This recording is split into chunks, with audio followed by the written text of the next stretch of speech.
Former NATO commander Wesley Clark has voiced concerns regarding the recent phone call between Donald Trump and Vladimir Putin. This conversation, shrouded in secrecy, has sparked anxiety about the trajectory of the war in Ukraine. Clark, known for his insights into international relations, highlights a crucial aspect of the conflict: Putin's reluctance to engage in meaningful peace negotiations. His warning underscores the challenges in achieving a lasting resolution in Ukraine.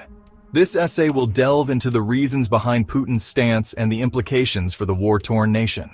The recent phone call between the former U.S. president and the Russian leader has raised eyebrows across the globe. While details of the conversation remain undisclosed, Clark's comments suggest that Putin's position on the Ukraine war remains unchanged. This unwavering stance poses a significant obstacle to peace talks. Understanding the motivations behind Putin's intransigence is crucial to navigating the complexities of the conflict. Putin's reluctance to make concessions stems from a complex interplay of factors. First and foremost is his belief in a greater Russia, a vision that sees Ukraine as an integral part of Russia's historical and cultural sphere. This ideology fuels his determination to exert control over Ukraine, even at the cost of prolonged conflict. Second, Putin perceives any compromise as a sign of weakness, potentially undermining his authority both domestically and on the international stage. Further fueling Putin's intransigence is the perceived lack of unity within the West.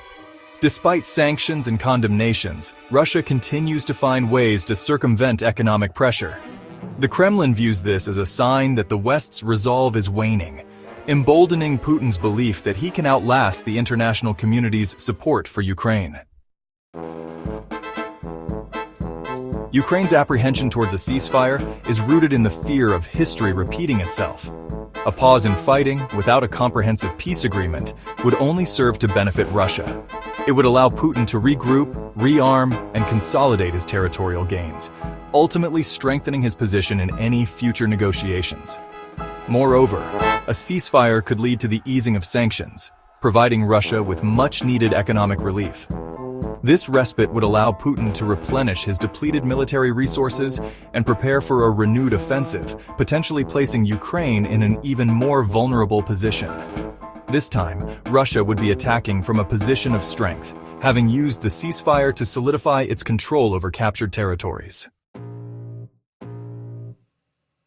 While the US and Europe have provided military and financial aid to Ukraine, the support has fallen short of what is needed to decisively turn the tide of the war. The hesitancy to provide Ukraine with more advanced weaponry, fearing escalation with Russia, reveals a lack of strategic clarity and resolve. This hesitancy sends a dangerous message to Putin, signaling that the West is unwilling to fully commit to Ukraine's defense. Furthermore, the continued economic ties between some European nations and Russia undermine the effectiveness of sanctions.